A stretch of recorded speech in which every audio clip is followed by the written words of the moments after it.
পথ যেদিকেই যাক, এগিয়ে যাওয়াই তার ধর্ম। তাই বলে সব পথে যাওয়া কিন্তু এক কথা নয়।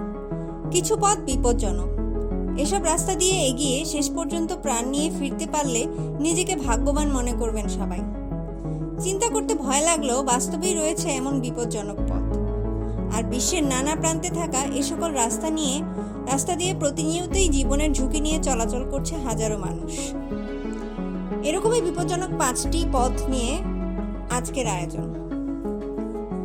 প্রশান্ত মহাসাগরের রাস্তা। 8.3 কিলোমিটার দীর্ঘ এই পথ পেরোতে আপনার লাগবে 30 মিনিট। বিভিন্ন দ্বীপে যুক্ত হওয়া এই সেতুটির রয়েছে 8টি শাখা প্রশাখা। প্রতিনিয়তই সাগরের বিশাল ঢেউ এই সেতুতে আঘাত হানে। ভয়ঙ্কর এই স্থানটি ভ্রমণের জন্য বেশ চমৎকার। প্রতি বছর হাজারো দর্শনার্থী এই দ্বীপগুলোতে ঘুরতে আসেন এবং এই সেতুটি অতিক্রম করেন। South ইয়াঙ্গাস road. 43 মাইল দীর্ঘ ভয়ঙ্কর এই রাস্তাটি বলিভিয়ায় অবস্থিত। এটি ডেথ রোড বা মরণ পথ হিসেবেই বেশি পরিচিত।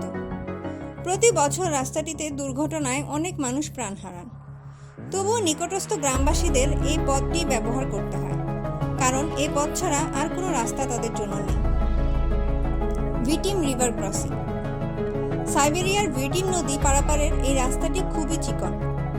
600 মিটার দীর্ঘ এই রাস্তাটি খুবই ভয়ঙ্কর।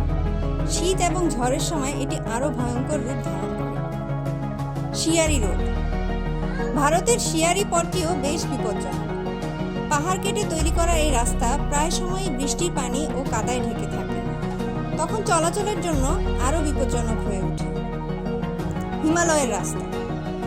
বিশ্বের সর্বোচ্চ শৃঙ্গ হিমালয় পর্বতমালায় স্বাভাবিকভাবেই রাস্তাগুলো বিপজ্জনক থাকবে, কিন্তু এটি যে কতটা ভয়ঙ্কর তা না দেখে বোঝার উপায় নেই। প্রায়ই এই রাস্তাটি বরফ ও পানিতে ঢেকে যায়। চলাচলের ক্ষেত্রেও খুবই পিচ্ছিল এই রাস্তায় প্রায়ই ঘটে দুর্ঘটনা। সবাইকে অসংখ্য ধন্যবাদ। আশা করি আমাদের সাথেই থাকবেন এবং আমাদের চ্যানেলটি সাবস্ক্রাইব করে দেবেন।